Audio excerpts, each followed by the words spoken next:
hermanos, al pasaje que leímos hace 8 días, y de este mismo pasaje mirar otro ángulo de la exposición de este evangelio. En San Juan capítulo 1, y leemos del versículo 29 al versículo 51. Vamos a hacerlo en forma alternada. San Juan 1, versículo 29, de ahí hasta el final. Leemos en la escritura de la siguiente manera, dice así: el siguiente día, en forma alternada, hermano. El siguiente día vio Juan a Jesús que venía a él y dijo: he aquí el Cordero de Dios que quita el pecado del mundo. Este es aquel de quien yo dije: después de mí viene un varón, el cual es antes de mí, porque era primero que yo. Y yo no le conocía, mas para que fuese manifestado a Israel, por esto vine yo bautizando con agua.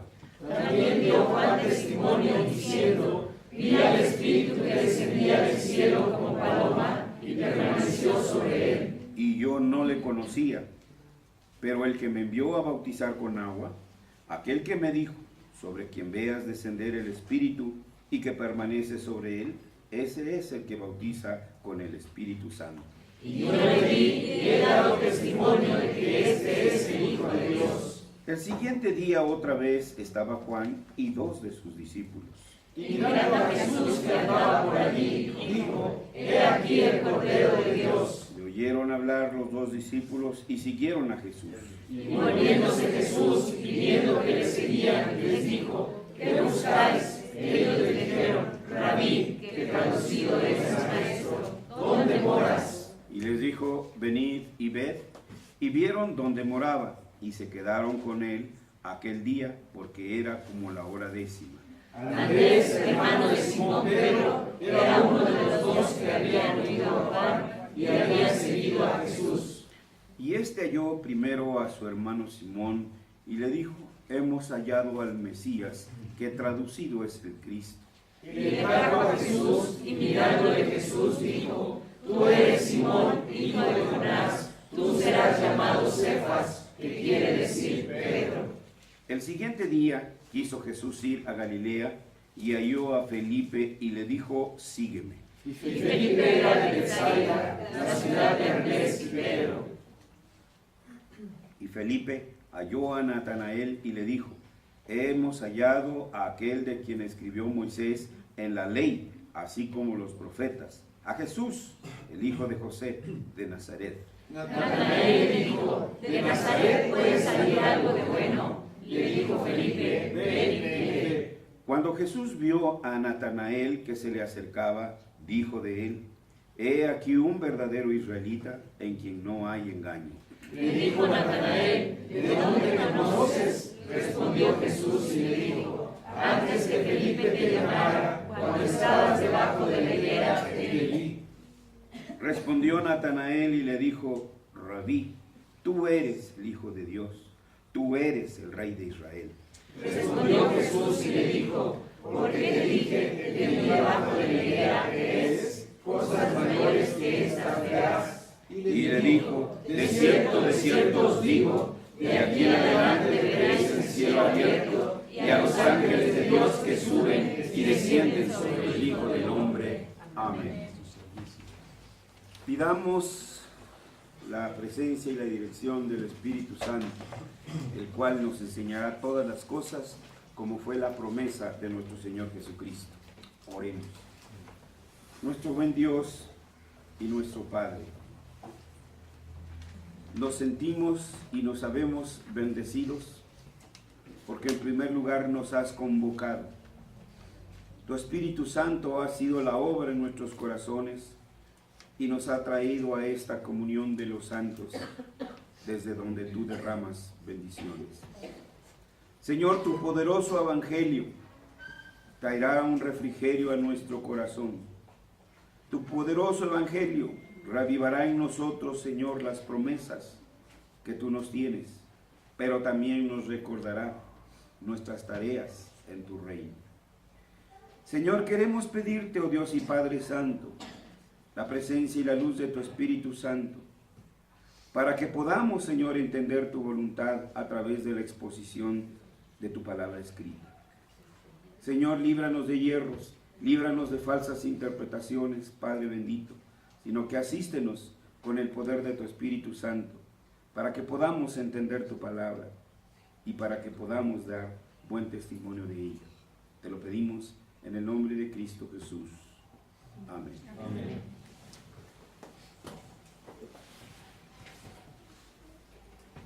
En este pasaje que acabamos de leer,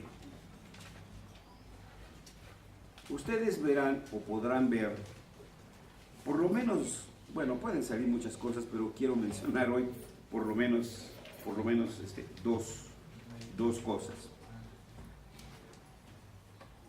De cómo el Señor, conforme iba llamando, convenciendo los corazones de cada uno de aquellos que los llamaban, entonces estos iban y daban la noticia a otros más. Por ejemplo, en el versículo 41 leemos aquí una primera confesión. Es decir, lo que queremos mencionar a través de lo que vamos a ver hoy es que debemos de entender, amados hermanos, que la vida cristiana no es un fárrago de ceremonias, de gritos y aspavientos. La vida cristiana es una perenne confesión de fe. Permanentemente debemos confesar lo que creemos. Como el apóstol Pablo dijo, creí, por lo cual hablé. Evan Roner decía, toda la vida es religión, queriendo decir con esto que no hay acción, no hay pensamiento, no hay palabra, no hay testimonio de nuestra vida con la cual no confesemos qué es en lo que creemos. ¿En dónde están nuestras prioridades? ¿A quién es a quien atendemos primero? ¿Qué voz es la primera que escuchamos? Por eso Evan Roller decía, toda la vida es religión. Y lo mismo podemos decir, y no hacemos violencia a la idea. La vida cristiana es una perenne confesión de fe. Es decir, es una confesión permanente de nuestra fe. Debemos de entender y tener claro, jóvenes y niños, y aún los viejos, porque a veces se nos olvida, que cuando Cristo nos llama para una vida de confesión. Él quiere que le confesemos donde estemos y ante quien estemos. Él dijo también, el que me confesare, yo también le confesaré delante de mi Padre. Lucas 1:28. De manera que nuestra vida de confesión involucra la totalidad del quehacer de nuestras vidas cotidianas. Confesamos con lo que hacemos en el escritorio, con lo que hacemos en la cocina, con lo que hacemos en el jardín. Toda nuestra vida es una perenne confesión de fe. En este pasaje encontramos 4 confesiones. La primera dice, hemos hallado al Mesías. Esa es una confesión. Algo que el pueblo de Israel estaba esperando por muchos años. Y ahora llega alguien y dice, hemos hallado al Mesías. Esa es una confesión. También más adelante, como lo veremos en el pasaje, dice, hemos hallado a Jesús, del que habló Moisés, del que hablaron los profetas, Jesús de Nazaret, el hijo de José. Hemos hallado a Jesús. Esta es una confesión comunitaria. Pero también vemos una respuesta individual, personal, con Natanael. Y aquí encontramos dos confesiones más. Cuando Jesús llama a Natanael, Natanael queda arrobado ante la presencia de Jesús y le dice: tú eres el Hijo de Dios. Aquí encontramos una tercera confesión de fe. Pero la frase está incompleta, porque además de decir tú eres el Hijo de Dios, dice tú eres el Rey de Israel. 4 confesiones. Hemos hallado al Mesías, hemos hallado a Jesús, tú eres el Hijo de Dios, tú eres el Rey de Israel. Más, ¿qué significan estas 4 confesiones? ¿Cómo las debemos de entender y cómo las debemos aplicar en nuestra vida cotidiana? En el versículo 41, a partir de allí, vamos a ver una secuencia, hermanos. Mejor dicho, en el 40. En el 40 se menciona a Andrés. Y Andrés va y luego se lo dice a Simón. Y después el Señor halla a Felipe. Y Felipe va y se lo llama a Natanael. Esto se le llama evangelismo por resonancia. Esto ya estaba en la escritura. Hace algunos años en el marketing. Decía marketing de boca en boca. ¿Sí? ¿Lo vean aquí? Ya vemos esa aplicación de el que oye tiene que decir lo que oyó. Lo que oísteis de mí, decirlo que ante los demás. Lo que oíste en secreto, proclámalo desde las azoteas. Entonces, esa es una tarea y es una realidad de nuestras vidas, que donde estemos se den cuenta quiénes somos. No necesitamos tatuajes, no necesitamos corbatas especiales que digan Cristo salva, camisetas, ictus. Pues no faltaría un loco, ¿no? Con tantos que hay, que se pele aquí porque se ponen hasta letreros, ¿no? Y se pongan Cristo salva. Sí los hay, hermanos. No sería muy lejano que lo encontráramos. Porque nuestra vida declara en qué creemos. No en vano decía Pablo, vosotros sois mis cartas. Ustedes han visto que algunos, por ejemplo, se dejan así un copetote bien largote, una chamarrota así como blanca, Elvis Presley. ¿Sí? Y así podríamos seguir. Entonces, si veamos que nuestra vida es en ese sentido una perenne confesión de fe. Entonces, la secuencia, la resonancia fue Juan el Bautista a los discípulos. Los discípulos, Andrés y Juan,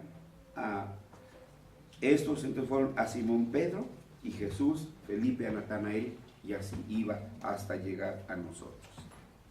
La primera confesión que encontramos en el versículo 21.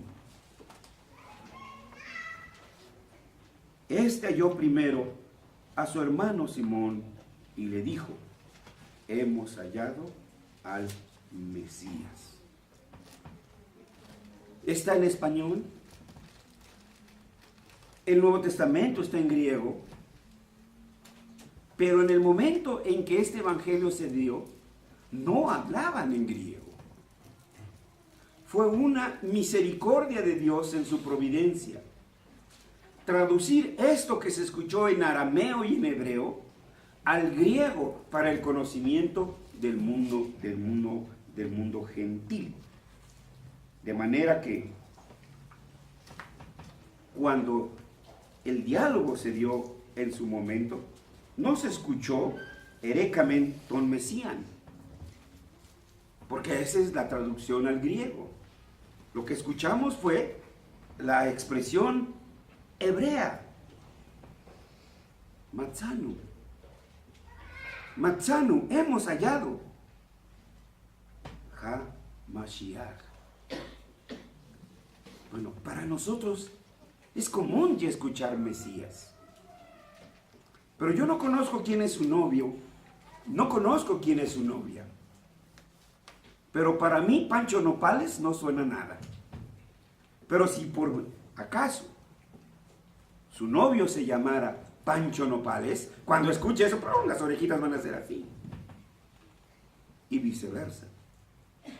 Para un judío, escuchar Mesías es una palabra llena de esperanzas. A ellos les sacude cuando escuchan esta palabra. El pueblo de Israel había sido oprimido por largos años y escuchar Mesías, escuchar Matzanu HaMashiach, era así como sacudirnos del marasmo. Hemos hallado al Mesías. ¿Qué es lo que significaba para Israel? Mesías o Cristo significa llanamente el ungido que viene a ejercer dominio. Israel era un reinado, hermanos, un reino subyugado. Quitándose de ese yugo, volvería a ser ¿qué? Un reino. Esperaba entonces un reino restaurado. Por eso el Mesías que vendría, entonces vendrá no solo a liberarnos, sino también a ejercer dominio. Ese es el significado llano de la palabra. Pero como hemos ponderado una y otra vez, leamos, hermanos, en todo su contexto, desde Génesis hasta Apocalipsis. Cada pasaje que con nosotros queramos interpretar, queramos entender, miremoslo siempre a la luz de la totalidad de las Escrituras. Y nosotros no podemos ignorar los primeros capítulos de la narrativa del Génesis. Al primer Adán, recordarán, hermanos, se le otorgó dominio. Dominio sobre la totalidad de la creación. Génesis 1, 27 y 28, ¿lo recordarán? Entonces llegamos a este planeta a dominar, a dirigir, a regir. Esa era la tarea del hombre. No debe perder el sentido entonces del significado del oficio del Mesías. Viene para mandar, viene para dominar. Pero nosotros conocemos la historia. Este dominio se perdió. Adán lo perdió debido a la desobediencia a la palabra ley de Dios. Y no solamente fue Adán, porque hemos de recordar que también la creación fue maldecida por causa del pecado del hombre. Génesis 3, 17 y 19. Maldita será la tierra por tu causa. Cardos y espinos te dará. De manera que había una ruina en el hombre, una ruina en la creación. Pero el Mesías es el segundo Adán, quien traería restauración a todo lo afectado por el pecado de Adán. Ven, entonces no estamos hablando de una mera salvación mística. Ese es gnosticismo, hermanos. Filosofía de los griegos. Dividir al hombre en dos departamentos, uno espiritual y uno material, en donde para los gnósticos el alma, el espíritu era lo más importante que la carne. Pero aquel que creó tus huesos y mis huesos, tu carne y mi carne, fue el mismo que sopló aliento en nuestras vidas y nos dio el alma, nos dio el ser en su totalidad. La fe en el Mesías trae como consecuencia la restauración de la imagen de Dios en el hombre. Esto es muy importante. Y como resultado, la rehabilitación del oficio del hombre para restaurar la totalidad de la creación. Ustedes recordarán, hace 8 días mencionábamos que hablaba del dominio de Israel, que hablaba del reino. Y esto lo debemos tener presente. Estamos viviendo en un reino conquistado por el rey Mesías. Y es nuestra tarea conservar ese reino. Las guerras nos ilustran mucho. Sobre todo aquellas que, bueno, siempre ha habido tácticas, siempre ha habido, no es simplemente lanzarse y ya. Siempre hay estrategias. ¿Sí? Pero, por ejemplo, en la milicia, ¿qué se hace? Se gana un terreno, se gana una cabeza de playa. ¿Y qué hay que hacer? Defender, proteger esa cabeza de playa. Y a través de esa cabeza de playa fluyen los refuerzos, fluyen los suministros, fluye el armamento. Y ahí nos quedamos para siempre, mi estimado hermano Salvador. ¿Qué hacemos? ¡Adelante! Hay una cabeza de playa y nos seguimos expandiendo y nos seguimos expandiendo. Y es lo que no hemos hecho, hermanos. Seguimos en nuestro búnker. Aquí estamos muy cómodos. Aquí, ¿quién te va a decir no alabes a Dios? Aquí, ¿quién te va a decir no, Dios aquí no tiene nada que ver? Es en tu trabajo, es en tu oficina, es en lo que vas a hacer. Ahí es donde está tu testimonio. La fe en el Mesías, decía, trae como consecuencia la restauración de la imagen de Dios en el hombre y como resultado la rehabilitación del oficio del hombre para restaurar la totalidad de la creación. Esa es nuestra tarea. Y esta es la pregunta. ¿Qué ha hecho, hermana? ¿Qué ha hecho, hermano? ¿Qué hemos hecho para restaurar ese reino de Dios? Ahí, en el puesto donde el Señor nos ha puesto. Con las armas que el Señor nos ha dado. ¿Qué ha hecho usted? ¿Qué he hecho yo? ¿Qué hemos hecho nosotros? Esa es nuestra tarea y eso es lo que todavía no se nos llega aquí a la mente.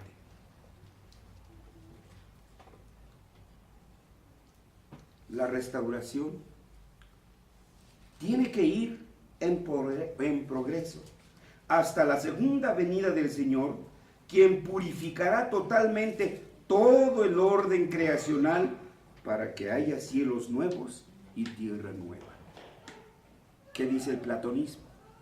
La tierra no importa, porque vamos a vivir en calles de oro, vamos a vivir en las nubes, vamos a vivir en el cielo. Eso dice Platón, hermanos. Pero la Escritura dice, Isaías, el Señor, Apocalipsis, habrá nuevos cielos y habrá nueva tierra. Si te ganas una casa y esa casa está deshabitada por tanto tiempo, llegas y te metes como está, ¿qué hacemos? Eso es lo que nos hace falta. Limpiar este planeta, esta que es nuestra casa, hermanos. Poner en orden la casa. Eso es lo que significa hemos hallado al Mesías. Ahora sí voy a poder arreglar mi casa. Ahora sí voy a poder hacer los arreglos que a mí me gustan. Los arreglos que el Señor quiere que yo haga. Pero cuando estamos dominados por los demás. Muévele aquí. Ay, no, porque se va, que no le hagas. Muévele allá. No, porque no. Oigan, hermanos, pues si casi queremos, bueno, si recordarán en un principio, teníamos que estar así, ¿no? No nos podíamos hacer ni para la derecha ni para la izquierda, si no nos daba permiso, quien ya saben ustedes quién. La vida cristiana es un llamado a la confesión. Y tenemos que confesar el mesianato con nuestras actividades cotidianas. La segunda confesión la encontramos aquí en el versículo 45. Felipe halló a Natanael. Ahora, Felipe va y le dice a Natanael, hemos hallado. ¿Ya vieron? Hemos hallado. Comienza ahí. Aquel de quien escribió Moisés en la ley. Algo que los judíos sabían. Así como los profetas. Y lo dice, a Jesús. Hemos hallado a Jesús, el hijo de José de Nazaret. Que ahora cambia de Mesías a José. Un nombre común, como el de Pedro, como el de Pablo. Hasta los franciscos pueden entrar aquí en la lista. O Paulos también. O cualquiera de nosotros. Jesús. Un nombre del pueblo. Un nombre humano. Y esto indica mucho. Fue el hombre quien pecó. Y en el hombre tendría que ser castigado el pecado. Entonces, para nosotros debe venir también a colación. Debemos tener presencia de las causas de la caída, o mejor dicho, de la caída del hombre. Si él fue llamado para gobernar, fue creado para dominar, fue creado para dirigir, ¿por qué ahora es en lugar de mandar, mandado, en lugar de dirigir, dirigido? ¿Por qué? Porque esto fue consecuencia de la caída. El hombre no supo conservar su lugar de honor, el oficio en el cual Dios lo había puesto. Las causas de la caída debemos tener presente, hermanos. Las causas de la caída del hombre fueron: 1, la desobediencia; 2, la infidelidad; y 3, la incredulidad. Adán despreció la palabra. Ese es un pecado muy grande, hermanos, cuando despreciamos la palabra.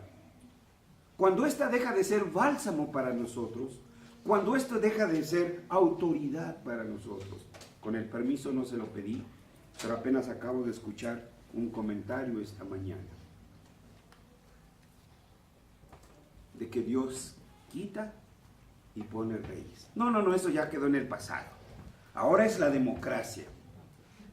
Ahí hay un desprecio por la palabra, una ignorancia por la palabra.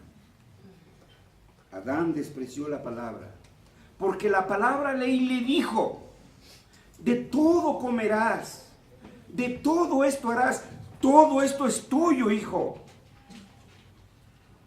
¿O no eso hace con su hijo? Cuando usted apartó por ahí, no sé qué, a lo mejor la tortita, para el rato me la ceno, llena el hijo, ¡pum!, se acabó. ¿Sí? Agarra usted el chicote y llórale. No, pues se lo comió su hijo. ¿Sí? Sabe que no se desperdició, sabe que fue bien usado, etcétera. Bueno, hermanos, entonces Dios le había dado todo a Adán, pero viene alguien y dice: no, hombre, yo tengo algo mejor, yo tengo una hamburger, ¿sí? La torta de tu mamá es de frijoles con huevo, esta es con una barbecue. ¿Y qué hace entonces? Desprecia la palabra, que le ha dado promesas, que le ha dado responsabilidades. Adán despreció la palabra, es decir, la tesis, y prefirió seguir la mentira, es decir, la antítesis. Esto es desobediencia. Y es que cuando ya no se tiene en cuenta la palabra de Dios, se pierde todo el temor que se le debe a Dios. Y cuando ya no somos dirigidos por la palabra, caemos en la infidelidad porque dejamos de amar a Dios y preferimos las lisonjas de las palabras mentirosas del diablo. Alejarse de la palabra amorosa de Dios endurece el corazón y nos vuelve cínicos. Y cuando el corazón y el cinismo entran a nuestro corazón, entonces le damos cabida a la incredulidad, la cual nos lleva a la traición. Somos unos traidores, porque nadie puede decir que no ha escuchado las dulces promesas del Evangelio. Y cuando caemos en esos flagrantes y horribles pecados, nos convertimos en traidores. La incredulidad no solo nos lleva a cometer la más alta de las traiciones, sino también nos lleva a la apostasía. Porque con la apostasía renegamos de Dios, renegamos su amor. Yo no quiero tu amor, no me interesa tu amor. Y además de la traición que nos lleva a la apostasía, nos lleva a la depravación. Porque poco a poco empezamos a cometer tal vez pequeñas infracciones, pero después cada vez se vuelven más grandes. Como recordarán, en el Antiguo Testamento, Lamec, el cínico. Si Caín por 1, pues yo tendrán que ser por 2. Y es el primer Pancho Villa, ¿o no? Porque traía sus 2, uno en cada orilla. Vean entonces cómo alejarnos de la palabra nos va llevando cada vez a caer más profundo en el abismo. Y entonces la apostasía y nos lleva a la depravación hasta que se llega al cinismo de la promiscuidad espiritual y física. Ese es el estado del hombre. Ahora, ¿no es buena noticia? Hemos hallado a Jesús, que dice Mateo 1:21, y llamarás su nombre. ¿Por qué? Eso fue lo que lo alegró. Eso fue el testimonio. Porque cuando el Espíritu nos revela lo horrible de nuestro pecado, hermanos, entonces hay en nosotros una inquietud, hermanos, como Manoa y su esposa, cuando el ángel se acerca para anunciarles el nacimiento de Sansón. Pereceremos porque hemos visto a Dios. Cuando uno reconoce su miserable condición humana, cuando uno reconoce su pecado frente a la santidad de Dios, entonces uno se siente de lo peor. Cuando nos comparamos unos con otros, no, pues siempre somos mejores que los demás. Pero si nos comparamos con Dios, hermanos, entonces sentimos nuestra bajeza. De manera que, entendiendo los pasos de la caída, entonces debemos entender que desde entonces, perdón la redundancia, el pecado ocupa, escuchen, el entendimiento y el corazón del hombre. Por eso decimos que la ciencia no puede ser neutral, imposible. Por eso la ciencia es producto de un corazón caído. Por eso la ciencia se usa para manipular al hombre.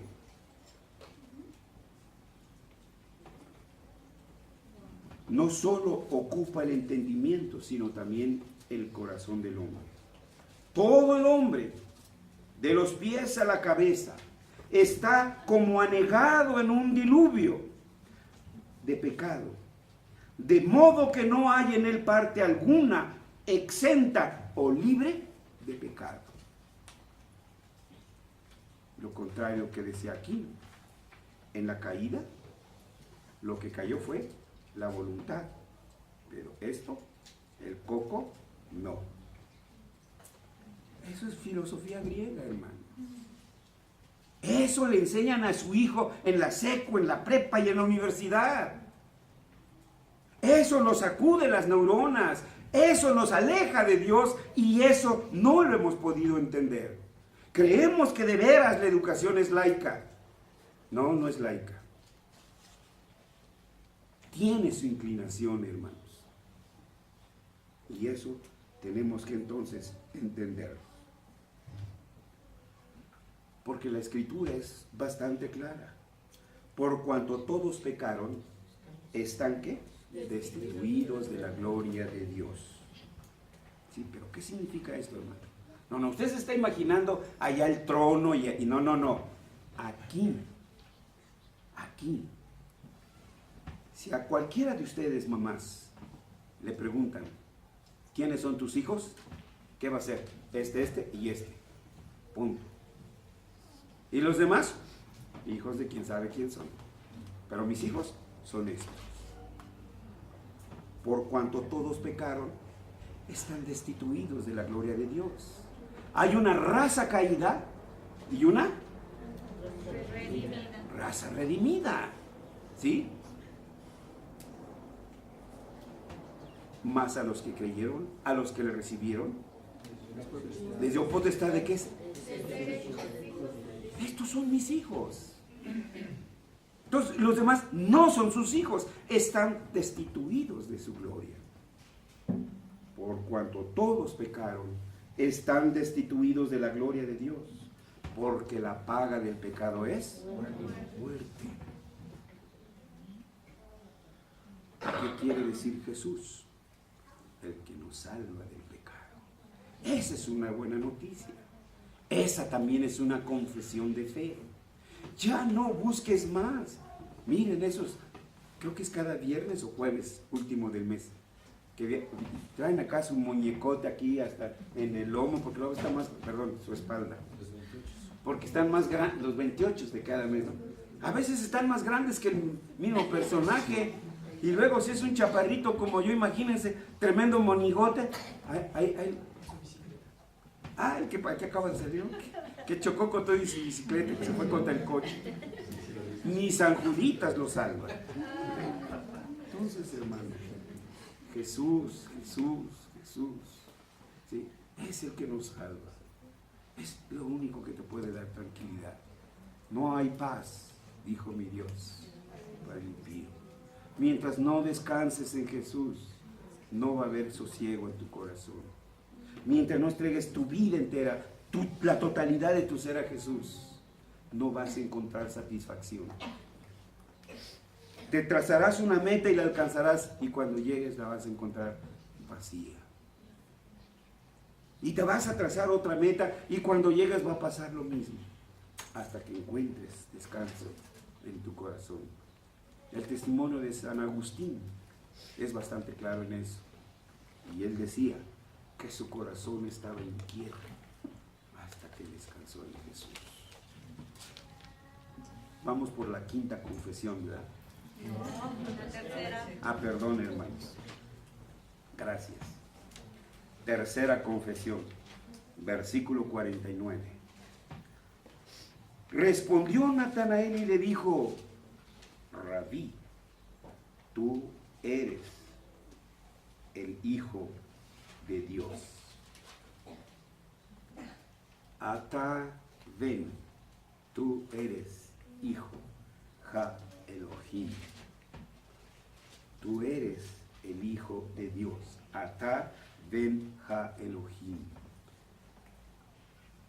Ahora, nosotros leemos aquí Dios. Pues Dios de aquí, Dios de allá, no tiene significado trascendente para nosotros. Pero en el griego dice, no dice Jehová, no dice Adonai, dice Ha Elohim, el Dios todopoderoso, la triunidad del Dios todopoderoso. Eso no lo podemos ver en el español, hermanos. Solo cuando vamos entonces al idioma original. Tú eres el Hijo de Dios. ¿Qué significaba eso? El Hijo de Dios nos dice que los discípulos sabían que Él era Dios en la carne. no se desarrollaba esa doctrina que tantos tropiezos vino a dar en la iglesia hasta después de varios siglos en un concilio, que entonces se dice Jesús es verdadero Dios y verdadero hombre. Pero el Espíritu Santo se lo reveló a ellos y lo reconocieron como verdadero Dios y como verdadero hombre. Tú eres Jesús, verdadero hombre. Tú eres el Hijo de Dios, verdadero Dios. Él era el Dios. Reconocían su naturaleza divina. Jesús no era un rabino más, no era un profeta más o un sumo sacerdote más. Esta expresión, tú eres el Hijo de Dios, expresa la misteriosa relación que existe entre el Padre y el Hijo en su eterna relación en el seno de la deidad. Siendo Hijo de Dios, Cristo es el mismo Dios, dotado de las infinitas perfecciones procedentes de su esencia divina. Sin embargo, para cumplir la voluntad del Padre, asumió la condición del hombre. El término hijo no se relaciona con la misión del Hijo, sino con su naturaleza, idéntica a Dios, implicando su igualdad a Él, verdadero Dios y verdadero hombre. Es lo que decimos, que Jesús era verdadero Dios y verdadero hombre. Ahí está otra vez. Dígalo usted frente a su microscopio, o dígalo usted y va a ver, ¿no?, que le van a llover los jitomatazos. La vida es una perenne confesión de fe. ¿Sí? Y nos vamos a la cuarta confesión, el versículo 49 también. Rabí, tú eres el Hijo de Dios, tú eres el Rey de Israel, Atá Melech, Israel, Atá, tú, Melech. No hay el verbo aquí adentro, se da por incluido. Atá Melech, tú eres el Rey, Israel. ¿Pero qué significa? Israel como nombre nada más, bueno, sí es una función.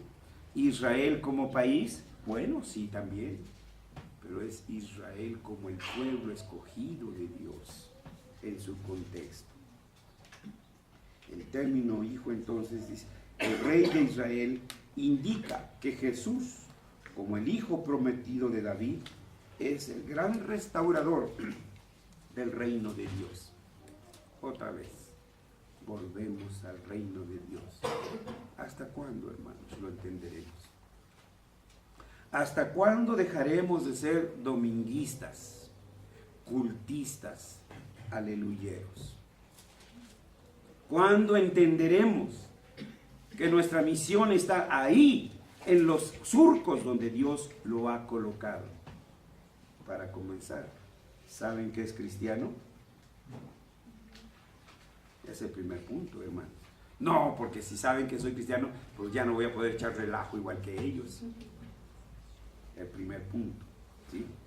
El Rey de Israel indica que Jesús, como el hijo prometido de David, es el gran restaurador del reino de Dios, el que lo lleva a su máximo poder. Este es otro punto, hermanos. Tenemos que borrar esa imagen, que Jesús es Rey solamente unos cuantos cristianitos por ahí que creen en Él, que creen en el Mesías y ya. Pero no, aquí en la Cámara de Senadores no tienen, ay, híjoles, no la de aquí, estoy hablando de la de Venezuela. No tiene nada que ver aquí. Acá, no.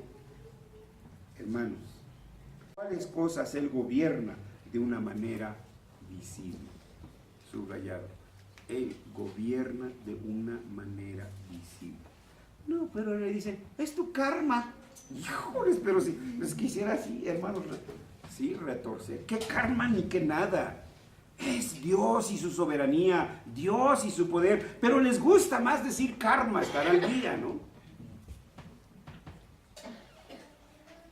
Gobierna de una manera visible, en otorgarles su gracia salvadora a sus elegidos, recompensando su obediencia y corrigiéndole por sus pecados, preservándoles y sosteniéndoles en todas las tentaciones y sufrimientos, restringiendo y venciendo a todos sus enemigos. Subraya en número 2, ¿sí? Restringiendo y venciendo a todos sus enemigos. ¿Se acuerdan? Cuando aquel hombre, cuando Jacob va con sus hijas, y cuando se da cuenta que se fue su yerno con sus 2 hijas, dice, ay, voy a ir a casar a mi hijito, a mi nuerito, no, mi yernito, voy a llevarle unas tortitas, algo de agüita ahí en el desierto. Con esa intención salió, juntó hombres armados, dijo, pero en cuanto lo encuentre, le tuerzo como el pescuezo, como si fuera pollo. Esas eran sus intenciones.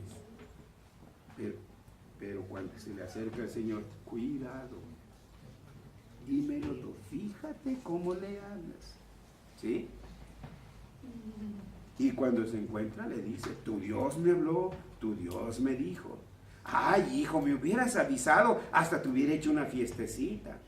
Te hubiera matado un pollito, sí, pero se lo quería matar por la espalda. Ahí está Dios, hermanos. Están quietos. ¿Sí?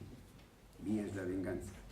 Ay, pero los pietistas, misticistas y demás, cuando dicen, estad quietos, piensan que es a nosotros el que nos está diciendo, quédate ahí sentadito, hijito. ¿Pueden ustedes imaginarse así a Nehemías? ¿Alguien sabe cómo trabajó Nehemías? ¿Cómo tenían? En una mano y la cuchara, y en la otra sí. Entonces, vean, restringiendo y venciendo a todos sus enemigos, ordenando poderosamente todas las cosas. Dios no está ausente, Dios tiene el control del mundo. Eso es una confesión de fe, hermanos, ¿sí? No sé, pero sí me impactó. Hace muchos años, recién convertidos, cuando escuché, no sé quién, que iba a reconstruir Babilonia. Y la Escritura dice que jamás será reconstruida. Bueno, vean ustedes, no ha podido ser reconstruido. ¿Sí? ¿Qué ha pasado esto? ¿Qué ha pasado lo otro? Bueno, puras cosas del infortunio, dicen. Y por eso no se ha llevado a cabo. No, es la sentencia de Dios que no podemos verla ahí. Ordenando poderosamente todas las cosas para su gloria. Y asimismo, concluye nuestro catecismo, tomar venganza en los demás, quienes no reconocen ni obedecen el Evangelio. Esto es decir, justicia. Finalmente serán llamados a cuentas, más tarde o más temprano. Por eso, más vale que ahora vengamos al arrepentimiento. Así que, hermanos, hemos hablado de la vida como una confesión de fe, como una permanente confesión de fe. Una confesión que debe de ir de boca en boca, de nosotros a nuestros hijos. Que nuestros hijos vean el primer ejemplo de fe en nosotros. Que llegue un día, quizá nunca lo van a decir delante de nosotros, tal vez cuando usted ya esté con la iglesia triunfante, entonces dirán, mi padre, yo lo veía orar, mi madre, yo la veía leer su Biblia. Ustedes son el primer testimonio, padres, para sus hijos. Esa fe que logremos instilar en nuestros hijos será la fe que le darán a sus nietos. Es de gozo, hermanos, porque yo ya conozco la dulzura de esa bendición. Pero vean ustedes cómo se deshacen los abuelos con los nietos, que ya los hijos hubieran querido ser tratados como tratan los abuelos a los nietos. ¿Sí? No, mijito, para acá y no te vas a querer. Y la verdad. Pero si usted supiera que ese nieto se va a caer en un barranco y se va a hacer añicos y se le va a romper toda la imagen, ¿qué haría, hermanos? ¿Sí?